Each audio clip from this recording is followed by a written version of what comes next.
Mari saudara, sebelum kita dengarkan firman Tuhan, kita akan berdoa. Bapa, dalam nama Tuhan Yesus Kristus, saat ini kami datang kepadamu. Kami membuka hati kami untuk kebenaran firman Tuhan ditaburkan dalam hidup kami. Firman yang adalah kehidupan bagi setiap kami. Firman yang adalah terang bagi kami, dinyatakan atas kami. Urapan Tuhan ada atas setiap kami. Dan biarlah Engkau mengarahkan kami, menuntun kami kepada seluruh kehendak-Mu lewat firman Tuhan.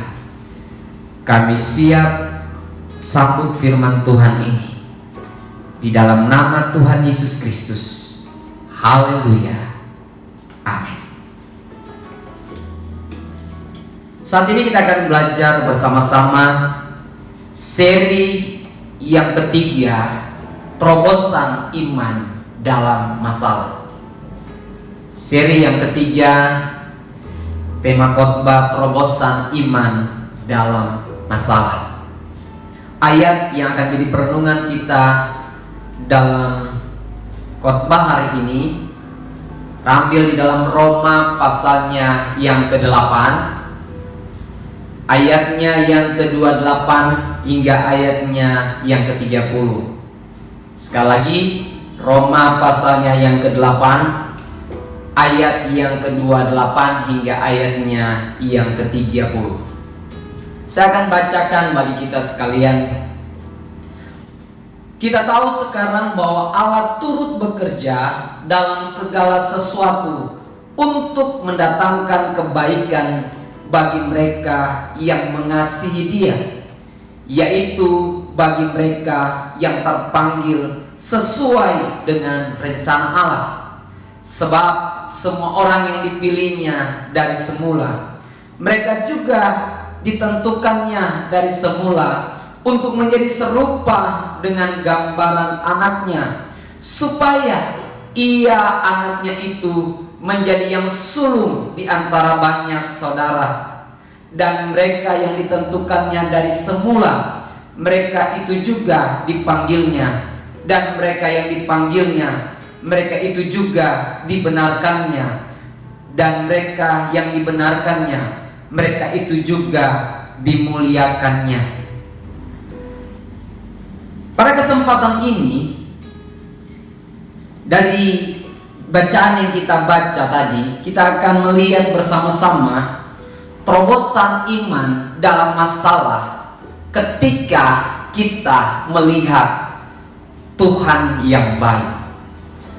Sekali lagi, terobosan iman akan terjadi ketika kita melihat Tuhan yang baik di dalam masalah. Perikop yang barusan kita baca ini tulisan daripada Rasul Paulus yang mengalami banyak masalah dalam hidup dia. Tetapi masalah-masalah yang dia alami menjadi berkat dalam hidup dia. Masalah-masalah yang dia alami, dia bisa melihat Tuhan, dan terjadilah atau terjadinya terobosan iman. Terjadi atau terproses satu iman yang kuat, iman yang dewasa, iman yang teguh di dalam masalah yang dia alami. Oleh sebab itu hari ini saudara, seperti yang kita alami sekarang-sekarang ini, kita mengalami banyak masalah dalam kehidupan kita berkaitan dengan pandemi COVID-19, sehingga kita mulai sebetulnya terbiasa hari-hari ini untuk bisa menerima kenyataan-kenyataan yang terjadi. Saya tahu bahwa awalnya kita yang hanya menginginkan kenyamanan, kita tidak mau ada dalam gelutan masalah.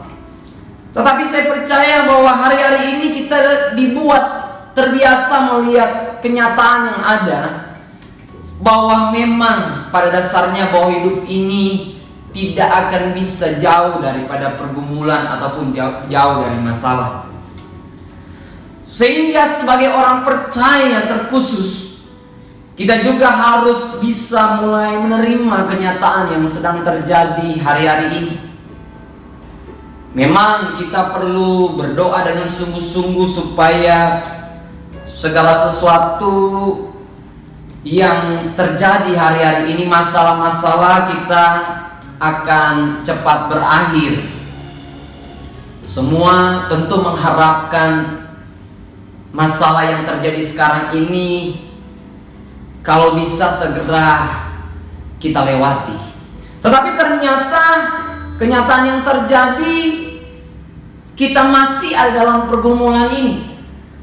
Ini menandakan kepada kita bahwa pasti ada rencana Tuhan di dalamnya, di mana kita harus bukan hanya berusaha keluar daripada masalah ini, tetapi bagaimana kita juga harus mulai beriman dengan cara yang berbeda, yaitu kita mulai melihat apa sih kehendak Tuhan, apa sih maunya Tuhan dalam masalah-masalah yang kita alami. Ini juga bicara tentang sisi iman yang lainnya. Jadi beriman berbicara tentang bagaimana kita bisa menang melewati masalah-masalah yang ada, tetapi beriman juga berbicara tentang bagaimana kita bisa melewati masalah-masalah yang ada, dan rencana Tuhan di balik daripada mengizinkan masalah-masalah ini pun terjadi atas kehidupan kita. Karena itu hari ini mari kita bersama-sama belajar sekali lagi untuk bisa memanfaatkan, bukan hanya menerima tapi memanfaatkan masalah-masalah yang terjadi hari-hari ini untuk kebaikan kita, untuk satu berkat rohani atau satu berkat kekal kita bisa alami. Jadi hari ini kita akan belajar bagaimana kita dapat melihat dan mengalami Tuhan yang baik dalam masalah, dan akhirnya terjadi terobosan iman, terjadi satu iman yang kuat dalam kehidupan kita lewat masalah-masalah yang Tuhan izinkan terjadi. Belajar sekali lagi dari seorang Paulus, dari ayat-ayat yang kita baca tadi. Di dalam ayat yang ke-28 berkata begini, kita tahu sekarang bahwa Allah turut bekerja dalam segala sesuatu untuk mendatangkan kebaikan bagi mereka yang mengasihi Dia, yaitu bagi mereka yang terpanggil sesuai dengan rencana Allah. Jadi yang pertama, untuk kita bisa mengalami terobosan iman di dalam masalah yang kita alami, kita harus melihat dan mengalami Tuhan yang baik dengan cara percaya bahwa Tuhan bekerja dalam masalah yang kita alami, apapun itu, bekerja atas situasi, keadaan, kondisi apapun yang terjadi atas kita ataupun di sekitar kita. Paling tidak kita akan mendapatkan kekuatan ketika kita mengetahui bahwa segala yang terjadi hari-hari ini atas hidup saya, bahkan atas mungkin pekerjaan saya, ataupun yang terjadi atas keluarga saya, atas orang yang saya kasihi misalkan, karena ada mungkin musibah yang terjadi, kita harus percaya bahwa Tuhan tidak tinggal diam, saudara. Tuhan tidak jauh dari kita. Jadi paling tidak kita bisa melihat Tuhan masih bekerja, bahkan terus bekerja, bahkan sedang bekerja dalam masalah apapun yang kita alami. Kita akan bisa kuat, saudara. Kita akan bisa berdiri. Kita akan bisa tetap ada sukacita, dan bahkan kita akan tetap ada ketenangan dalam kehidupan kita. Kalau kita melihat bahwa Tuhan itu Tuhan yang bekerja dalam keadaan apapun yang kita alami. Dan cara kerjanya adalah bisa jadi adalah dia bekerja untuk mengontrol masalah yang terjadi, ataupun dia bekerja dengan cara dia mengarahkan masalah itu untuk apa? Untuk kebaikan kita, dan lebih lagi dikatakan untuk rencananya tergenapi atas kehidupan kita. Jadi percaya bahwa Tuhan itu baik dalam setiap situasi yang kita alami, apapun itu. Memang bukan hanya bicara tentang masalah saja, bicara tentang segala situasi itu, bicara tentang keadaan apapun yang kita alami. Tuhan itu bekerja, saudara.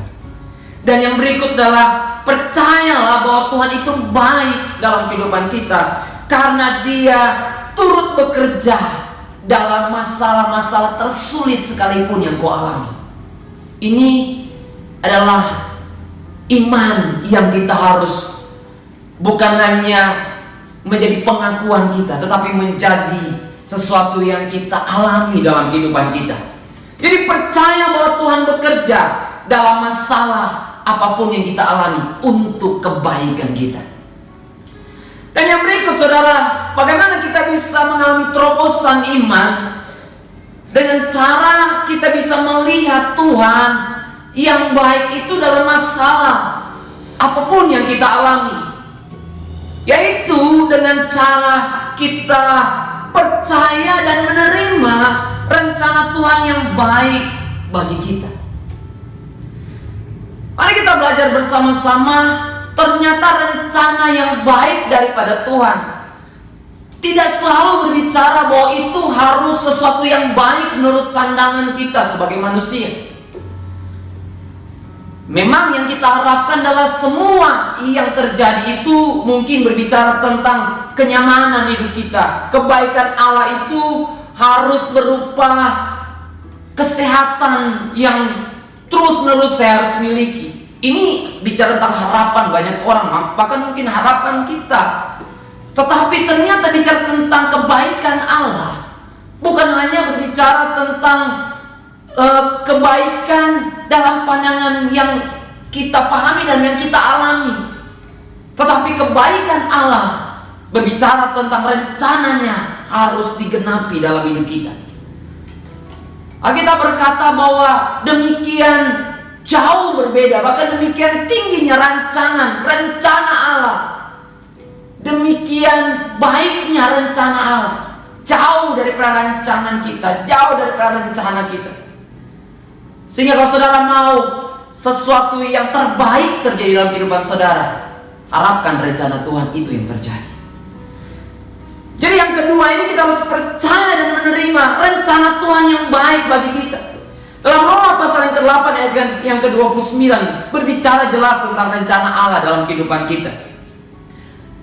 Kita berkata begini, sebab semua orang yang dipilihnya dari semula, mereka juga yang ditentukannya dari semula untuk menjadi serupa dengan gambaran anaknya, supaya ia anaknya itu menjadi yang sulung di antara banyak saudara. Kita harus percaya hari ini bahwa Tuhan punya rencana yang besar, yang lebih mulia, yang lebih baik daripada rencana kita. Dan Dia kerjakan rencana itu salah satunya lewat alat, yaitu permasalahan. Salah satunya lewat pergumulan yang kita alami, lewat pendisiplinan, lewat proses-proses yang mungkin tidak enak kita alami. Memang ini bukan satu-satunya cara, ini salah satu cara saja. Karena ada cara Allah yang lain, yaitu Allah pasti menggunakan firman, Allah pasti menggunakan rohnya untuk bisa mengarahkan kita kepada rencana Allah. Bahkan Allah menggunakan kehubungan kita dengannya, hubungan keintiman kita dengannya sebagai satu proses di mana Allah mengarahkan kita kepada rencananya. Kita diberikan kepekaan untuk tahu apa menjadi rencana Allah. Tetapi pertanyaan mungkin datang kepada kita, apakah berkaitan dengan COVID atau pandemi yang kita alami sekarang ini? Apa yang menyebabkan itu, atau apa yang terjadi sesungguhnya di balik COVID ini? Yang pertama, kita harus melihat bahwa memang dalam dunia ini orang-orang yang hidup untuk kepentingan diri sendiri, hidup yang jauh daripada kehendak Tuhan terlalu banyak, saudara. Orang-orang yang tidak percaya kepada Tuhan, yang hidup dalam kejahatan, sehingga memang ada kemungkinan bahwa keadaan-keadaan yang terjadi bisa menjadi rekayasa daripada beberapa orang yang hidup untuk kepentingan diri sendiri. Tetapi juga bisa jadi itu sebagai sesuatu kesalahan di dalam ilmu pengetahuan yang ada. Jadi ini adalah hal yang mungkin saja terjadi oleh karena konsekuensi daripada kesalahan manusia. Tetapi kita tidak lagi sedang mempermasalahkan dari mana atau seperti apa sebetulnya COVID ini. Tetapi yang kita tahu hari ini, Tuhan mengizinkan segala sesuatu terjadi. Tetapi kita sekali tidak fokus kepada masalahnya, tapi kita fokus kepada rencana Tuhan. Apa rencana Tuhan di balik Tuhan mengizinkan semua ini terjadi? Jadi ini, kita tidak percaya tentang masalahnya, kita tidak selalu memandang kepada masalahnya, tapi kita memandang kepada Tuhan yang baik, yang punya rencana yang baik dalam kehidupan kita. Dan kita tahu bahwa rencana Tuhan tidak akan pernah gagal dalam kehidupan kita. Jadi kita harus berdoa hari-hari ini supaya rencana Tuhan itu terjadi dalam kehidupan kita. Dan bahkan kita harus hari-hari ini merenungkan apa sesungguhnya rencana Tuhan yang Tuhan sedang kerjakan lewat keadaan-keadaan sulit yang kita alami. Dan ayat tadi sudah menjawab adalah yang Tuhan maksudkan adalah supaya terproses karakter Kristus, karakter ilahi itu akan nyata dalam kehidupan kita, akan terbangun lewat masalah yang Tuhan izinkan terjadi. Jadi masalah-masalah yang Tuhan izinkan ini kita harus manfaatkan, saudara. Jangan kita mengeluh dengan keadaan yang terjadi sehingga kita akhirnya kehilangan berkat daripada masalah-masalah yang terjadi di sekitar kita. Tapi marilah kita melihat ada rencana besar apa yang Tuhan sedang kerjakan. Ternyata Tuhan berkata bahwa Tuhan bisa pakai masalah-masalah yang terjadi untuk bisa membuat karakter Kristus itu muncul dalam kehidupan kita. Kita akan bisa, Alkitab berkata dalam Ayub, dikatakan bahwa kita akan bisa muncul seperti emas. Ketika kita mengalami proses-proses yang sulit, Anda bisa melihat dalam Alkitab orang-orang yang mengalami proses-proses yang sulit, pergumulan-pergumulan yang sulit dalam kehidupan mereka. Mereka seperti dipersiapkan dengan iman yang kuat di kehidupan mereka, untuk mereka boleh dipakai oleh Tuhan dengan luar biasa.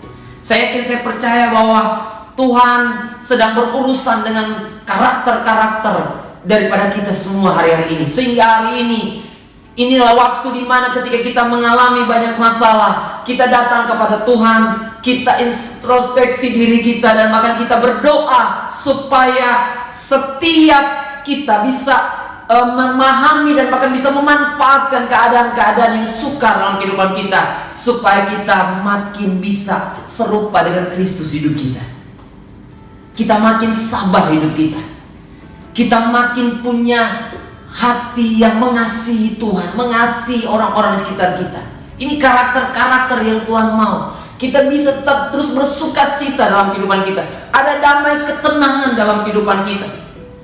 Tetapi juga bisa jadi lewat masalah-masalah kita mulai memperhatikan, mulai ada kemurahan hati kepada orang-orang yang lain. Kita mulai bisa mengendalikan diri. Berbagai-bagai buah roh itu bisa nyata dalam kehidupan kita. Ada kebenaran yang mulai muncul dalam kehidupan kita. Dan yang ketiga, saudara, ternyata kita bisa mengalami terobosan iman dalam masalah yang kita alami saat kita melihat Tuhan yang baik. Karena dalam keadaan-keadaan masalah yang kita alami, kita juga terus mengasihi Tuhan. Kita juga terus menjalani hidup kita sebagai umat pilihan Tuhan. Di ayat yang ke-30 berkata, dan mereka yang ditentukannya dari semula, mereka juga itu yang dipanggilnya. Dan mereka yang dipanggilnya, mereka itu juga yang dibenarkannya. Dan mereka yang dibenarkannya, mereka itu juga yang dimuliakannya. Jadi di sini dikatakan bahwa setiap kita yang terpanggil sesuai dengan rencana Allah, hidup yang dipilih oleh Tuhan, kita harus ada terus di dalam perjuangan untuk bagaimana kita menghidupi hidup sebagai orang yang dipilih Tuhan ini. Pasti atas dasar kasih tadi, kita menjalankan dengan kasih akan Tuhan, karena Tuhan sudah lebih dahulu mengasihi kita. Jadi bukan hanya berbangga bahwa kita adalah orang-orang dipilih Tuhan, bukan berbangga kita sebagai orang-orang yang dipanggil Tuhan, bahkan bukan berbangga ya kita adalah orang-orang yang dibenarkan Tuhan dan dimuliakan Tuhan, tetapi kita harus mulai menjalankan konsekuensi daripada sebagai orang yang dipilih Tuhan, umat pilihan Tuhan, akan menghidupi hidup sebagai orang yang dipilih Tuhan, akan mulai menjalani kewajiban daripada orang yang dipilih oleh Tuhan. Inilah terobosan yang kita akan pasti akan mengalami, dan bahkan ini yang Tuhan maksudkan daripada terobosan yang kita harus alami dalam masalah ini, yaitu kita harus terus dan bahkan akan menjalankan hidup sebagai umat pilihan Tuhan. Saya percaya bahwa adalah anugerah kita dipilih oleh Tuhan.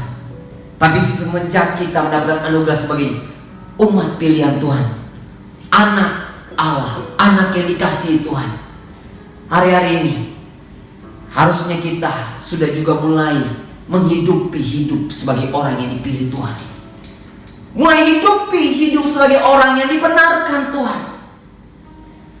Dan saya percaya bahwa yang Tuhan maksudkan adalah ketika keadaan-keadaan yang terjadi hari-hari ini, kita tidak lagi sedang memikirkan bagaimana kita harus cepat-cepat keluar dari masalah ini, menolak COVID ini supaya COVID ini segera berakhir, tetapi bagaimana kita bisa memanfaatkan keadaan-keadaan yang terjadi ini sebagai kesempatan untuk bisa mengalami hidup sebagai orang yang dipilih Tuhan, mengalami penggenapan daripada hidup sebagai orang yang dibenarkan Tuhan, mulai belajar untuk hidup benar, mulai belajar untuk hidup berbeda.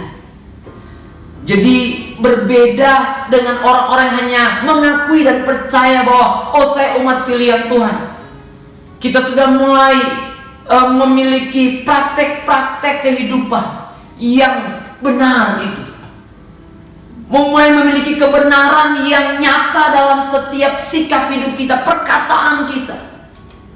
Dan inilah rencana Tuhan ketika Dia berkata bahwa Dia mau kita mengalami serupa dan segambar dengan anaknya. Dan lewat masalah-masalah yang terjadi, saya percaya bahwa akan terproses karakter-karakter ilahi ini. Kita akan mengalami berkat-berkat daripada masalah-masalah yang terjadi hari-hari ini. Kita akan sangat-sangat rugi, saudara, ketika kita mengalami COVID yang sangat-sangat menekan, sangat-sangat membuat kita susah ini, dan kita tidak menghasilkan berkat rohani di situ. Kita sudah ada dalam suatu keadaan yang membahayakan hidup kita, dan kita tidak terjadi pertobatan di sana. Kita tidak meresponinya dengan kita melihat hidup kita dan bahkan kita memperbaiki segala sesuatu yang Tuhan tidak suka dalam kehidupan kita.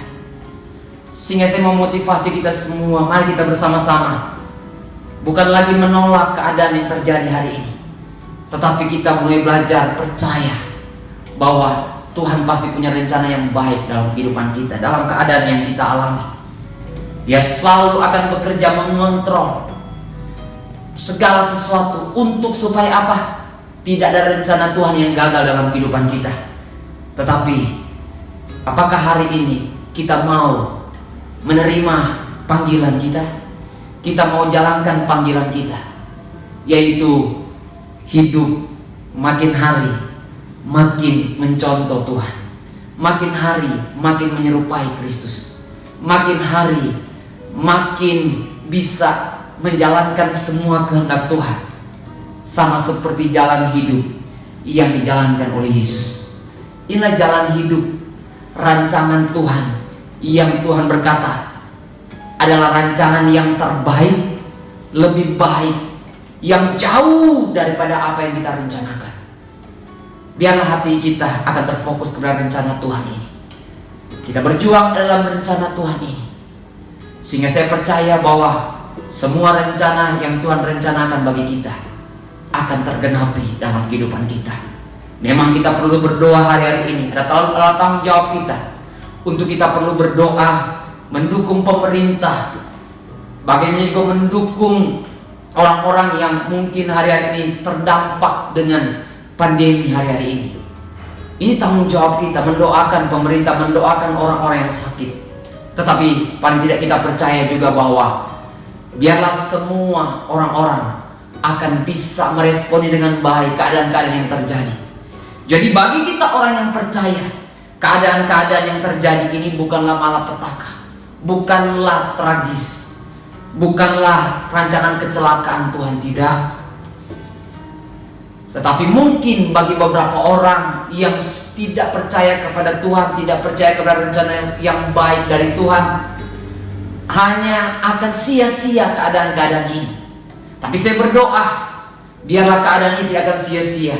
Akan ada banyak orang-orang yang tidak mengenal Tuhan, yang tidak sungguh-sungguh mengerti Tuhan, tidak sungguh-sungguh mengerti rencana Tuhan, mendapatkan kesempatan oleh anugerah Tuhan, boleh datang kepada Tuhan, boleh datang berserah kepada Tuhan, boleh datang mendekat kepada Tuhan. Tapi bagi kita yang sudah percaya sungguh-sungguh kepada Tuhan, mari kita tetap memandang kepada Tuhan yang baik. Mari kita tetap melihat kepada Tuhan yang baik. Tuhan bukan kurang kerjaan ketika mengizinkan semua terjadi.